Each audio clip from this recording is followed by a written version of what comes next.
There's a strength that doesn't always look like strength. It doesn't shout. It doesn't break the table or slam the door. It doesn't need a spotlight to prove itself. It's the strength that sits quietly in the corner, carrying weight nobody else even notices, holding peace in a room that doesn't know how to keep itself together. That's the strength of the empath.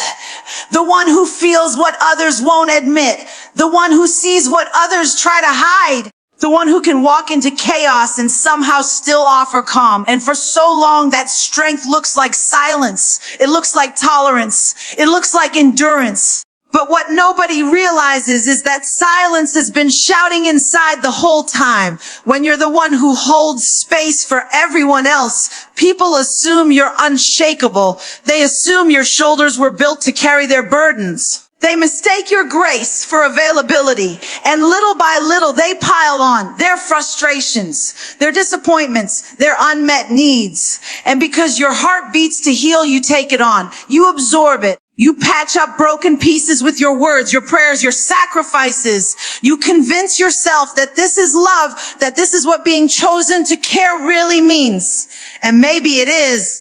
But there comes a point where love feels more like a chain than a choice. The silent strength before the break is heavy. It's nights where the pillow catches tears no one ever sees. It's conversations where you nod and smile while your own soul is screaming, "What about me?" It's showing up for people who would never notice if you didn't. It's being the glue while secretly feeling like dust. And still, you keep going. You keep showing up because somewhere deep down, you've convinced yourself that to stop would make you less compassionate, less loyal, less you.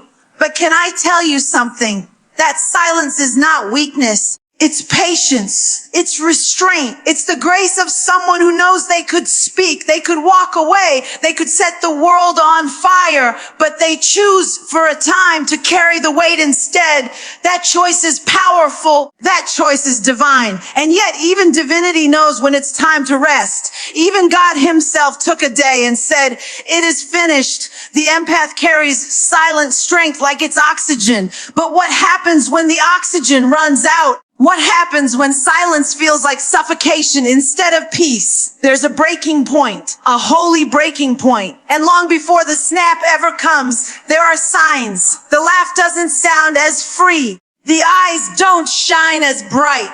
The patience feels thinner, the words a little sharper. The empath begins to shrink, not because they've stopped loving, but because they've been loving everyone but themselves. People don't always recognize the danger in that kind of silence. They don't understand that it's the calm before the storm. Because when an empath snaps, it doesn't come from nowhere. It comes from years of carrying, years of absorbing, years of choosing peace at their own expense. And before that moment arrives, there's a season of quiet, a season where the empath starts to weigh the cost of staying silent. A season where they begin to hear their own soul again. That's the season of the silent strength before the break. And let me tell you, if you are in that season right now, if you feel the weight pressing down on your chest, if you're tired of being the strong one in a room that doesn't even notice your cracks, hear me clearly, your silence is not invisible. Your strength is not wasted. Your patience is not weakness. You are standing at the edge of a shift, and everything that felt like a burden is about to become proof of how much power you really carry. Because when the empath snaps, it doesn't start in the shout. It starts in the silence. It starts in those quiet moments where you realize, I can't keep doing this the same way. It starts in the whisper of your soul saying, I deserve to breathe too. And it's in that realization, that holy stirring, that everything begins to change.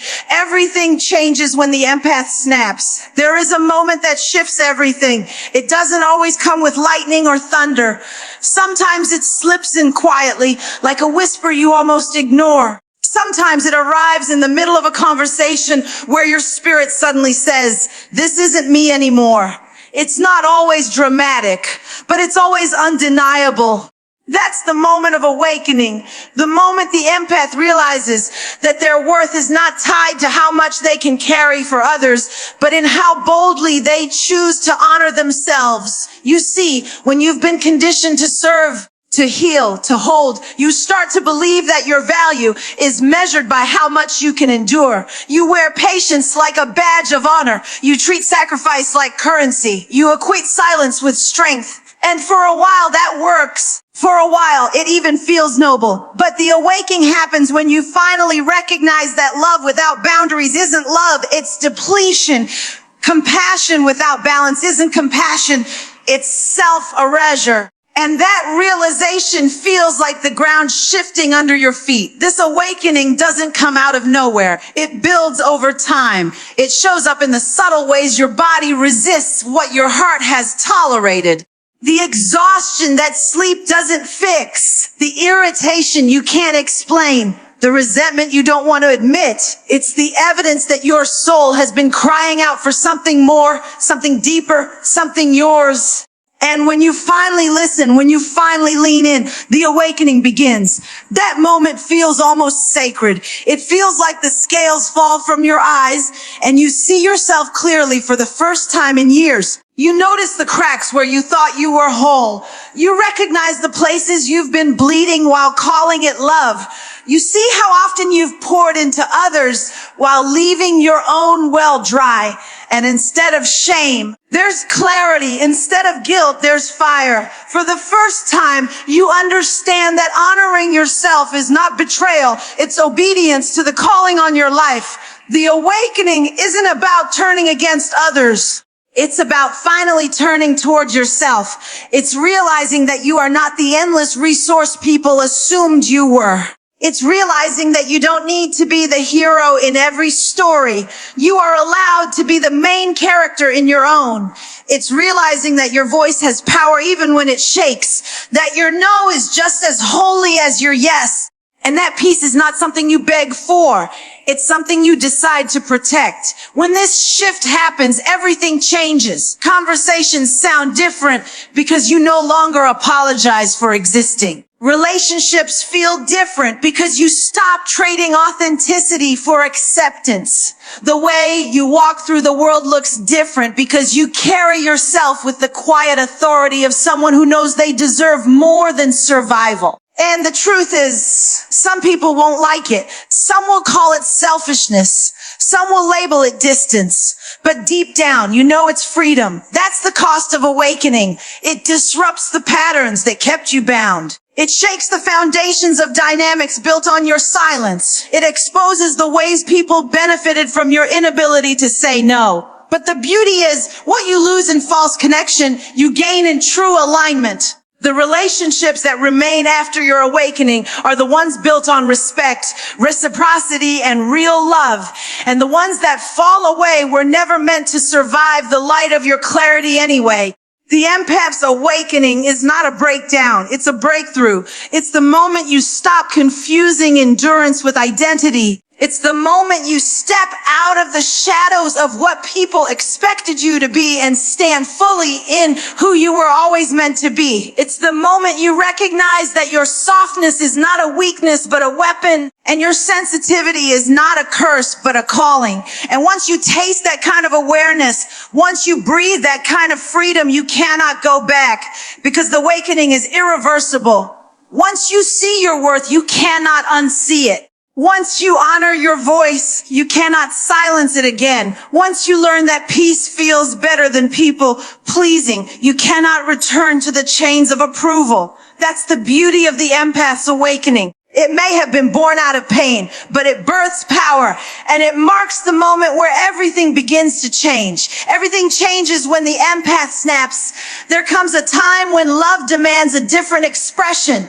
For the empath, that shift looks like boundaries, not the cold, rigid kind that walls people out, but the sacred kind that protects what should have never been so easily given away. For so long, an empath thinks that saying yes is the highest form of love, that accommodating, adjusting, absorbing, and stretching is the purest way to prove loyalty. But there is a revelation that comes when you snap, A revelation that boundaries are not betrayal, they are survival. They are not the end of love, they are the proof of it. Because to love yourself enough to draw a line is to finally honor what God placed inside you. People mistake boundaries for anger. They see the shift in your responses, the firmness in your tone, the refusal to shrink, and they say you've changed. But the truth is, you didn't change. You just stopped abandoning yourself. That's not bitterness, that's balance. That's not hardness, that's healing. For years,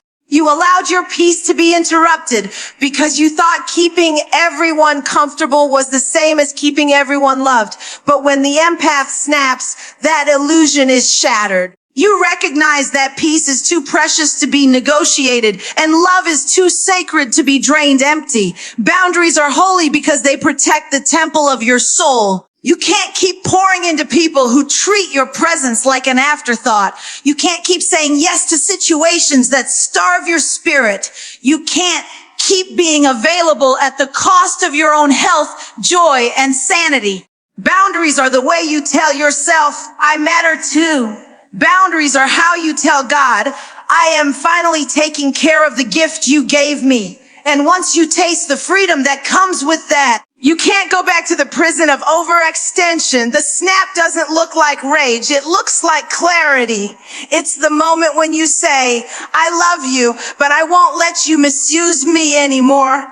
It's the strength to say, I forgive you, but I won't let you keep access to me the same way. It's not vengeance, it's vision. You see now what you couldn't see before, that your compassion was never meant to be currency. And your availability was never meant to be exploited. And yes, some people will be offended by your boundaries. They will call you distant. They will say you're hard. They will act as if your no is an attack. But understand this.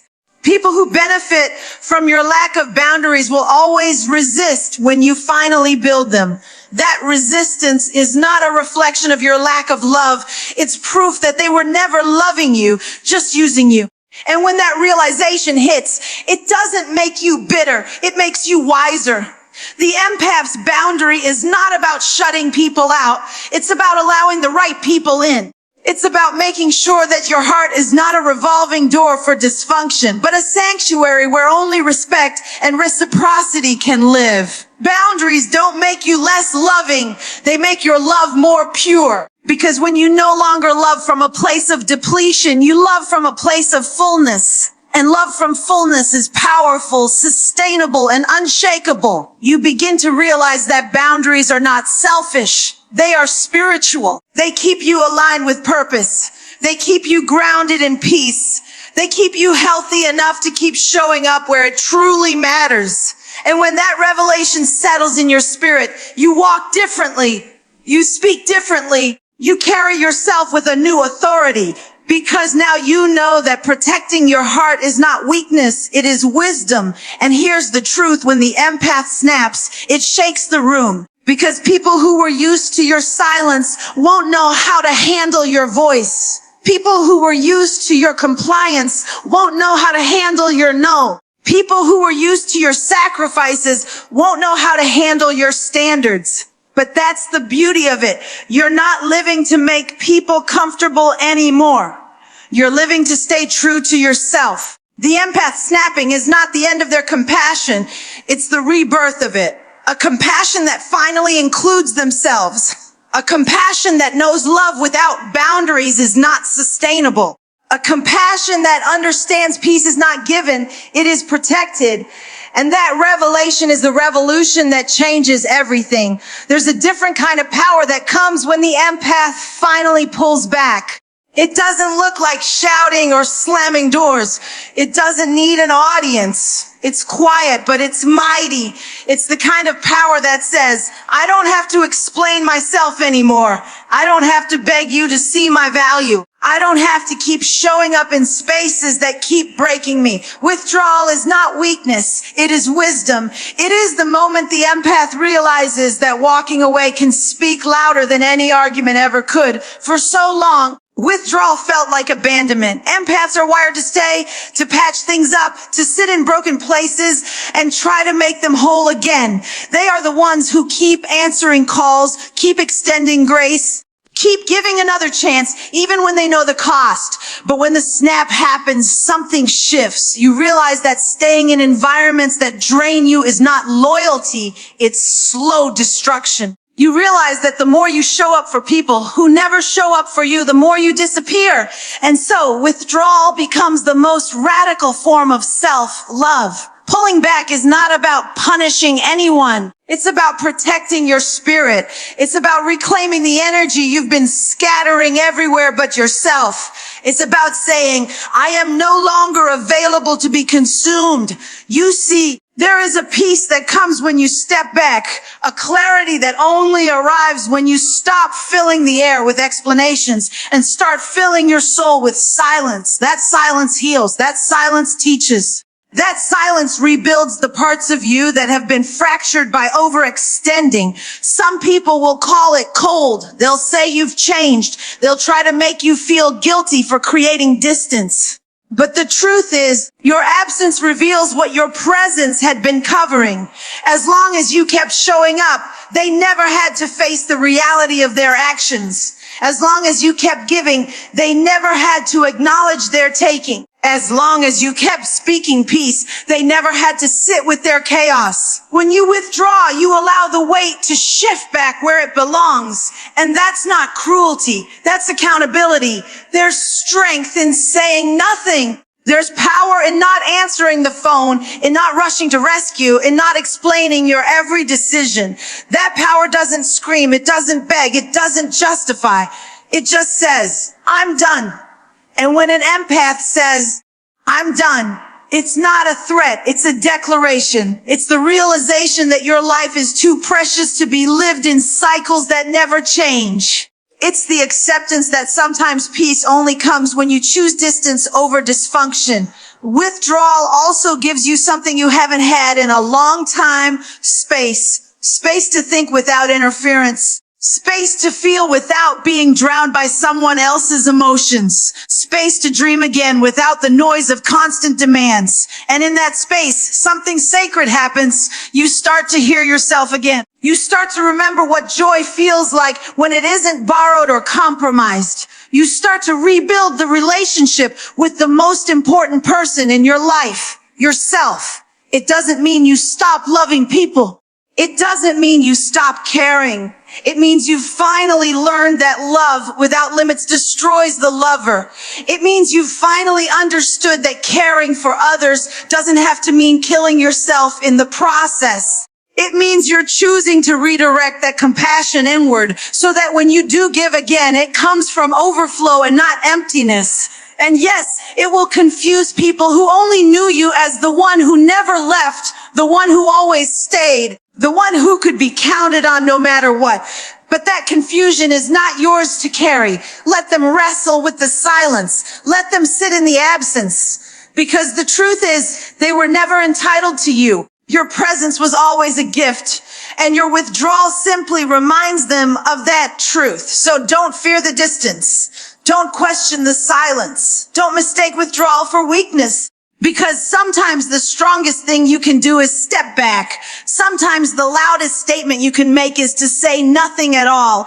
And sometimes the only way to save yourself is to walk away from what was slowly killing you. Everything changes when the empath snaps. There is a beauty in what happens after the break, though it rarely feels beautiful in the beginning. When the empath snaps, when the years of silent endurance finally give way to that holy disruption, the pieces don't just scatter, they transform. The pain that once felt like it was going to drown you becomes the very soil that grows your purpose. The weight that once bent your back becomes the resistance that builds your strength. What tried to break you ends up birthing something in you that could have never been born without the pressure. For so long, you lived with the belief that your pain was just punishment for having a soft heart. You wondered if feeling so deeply was a curse. You question why the very people you love the hardest could wound you the deepest. But what you didn't realize was that every tear, every disappointment, every heartbreak was chiseling you into someone sharper, stronger, wiser. And when that snapping point comes, you don't just rise,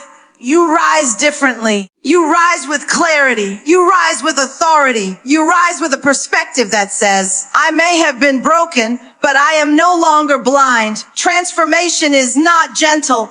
It doesn't always feel like a gift when it's happening. It feels like loss. It feels like endings. It feels like being emptied out until there's nothing left. But that emptiness creates room for something greater. It creates room for discernment where there used to be denial. It creates room for confidence where there used to be insecurity. It creates room for power where there used to be depletion. The empath who snaps doesn't just recover, they are reborn. And when you are reborn, you don't move the same way you used to. You don't apologize for existing anymore. You don't question whether your boundaries are too much. You don't beg people to recognize your worth. Instead, you start to recognize it for yourself, and that recognition changes everything. What once broke you now fuels you. The tears that once represented sorrow now water the ground of your growth. The scars that once embarrassed you now testify to your resilience. The empath learns to use their pain as a compass. Instead of letting it silence them, they let it sharpen their intuition. They let it guide them into spaces where they are celebrated, not tolerated.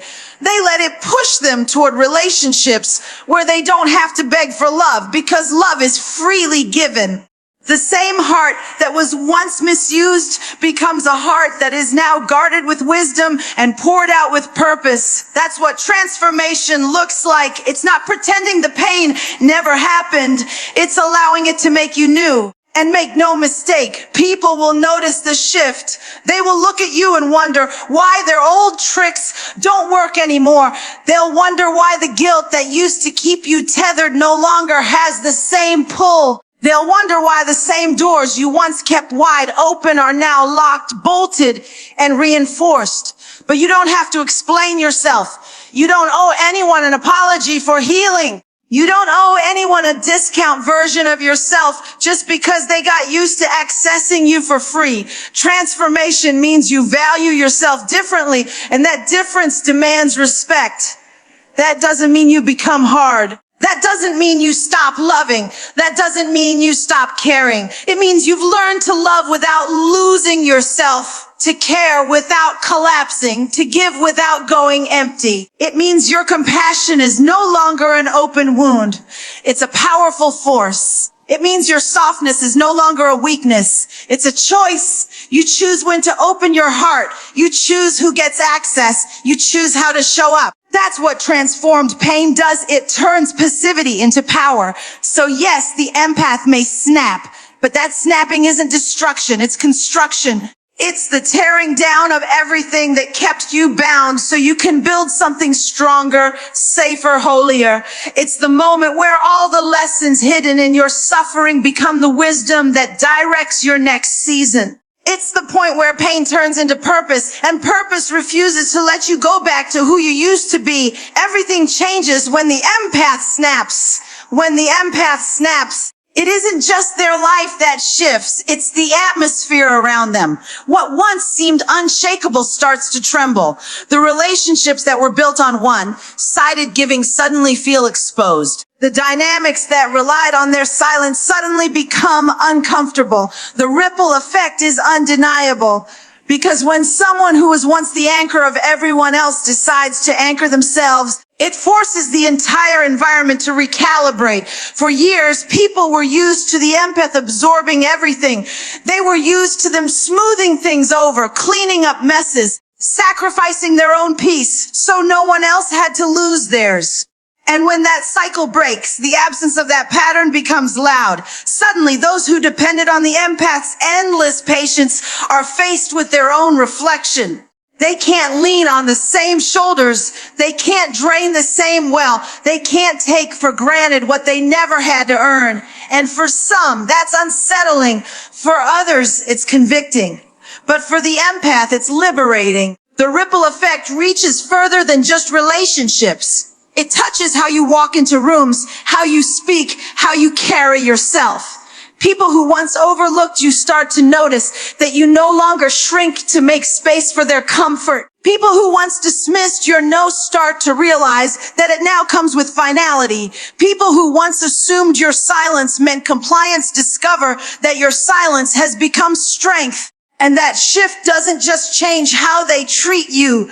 It challenges how they treat themselves. Because here's the truth. When someone who has lived their life putting others first decides to put themselves at the center, it gives permission for others to do the same. Your courage to set boundaries awakens theirs. Your decision to reclaim your peace forces them to consider their own. Your refusal to keep playing small shines a light on where they've been hiding. The ripple doesn't just disrupt, it inspires, it calls others higher. It sets a new standard, and yes, not everyone will rise to it. Some will fall away. Some will resent the change. Some will try to pull you back into the version of yourself that served their comfort. But the ones who remain, the ones who adjust, the ones who respect the new you, those are the ones who were meant to be part of your next chapter.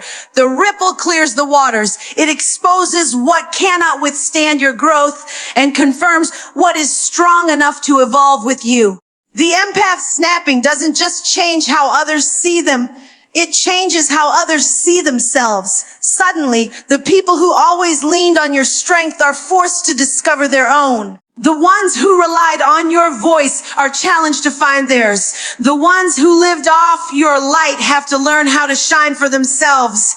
That's the beauty of the ripple effect. It doesn't just free you. It creates the possibility of freedom for everyone around you. And let's not overlook what it does inside of you. The ripple moves inward too. You begin to notice that your mind is clearer, your heart is lighter, your spirit is steadier. You start to see opportunities you once overlooked because you were too busy holding up everyone else. You start to hear ideas you once silenced because you didn't think they mattered. You start to feel joy in places where you used to only feel duty. That inner ripple is where the true transformation begins, and it spills out into every corner of your life. So don't be surprised when your shift makes people uncomfortable. Don't be alarmed when your boundaries shake the room. Don't question the ripples that spread when you finally choose yourself. Because those ripples are proof that your life has weight, your presence has power, and your healing has impact. You weren't meant to carry everyone. You were meant to change the atmosphere by standing in your truth.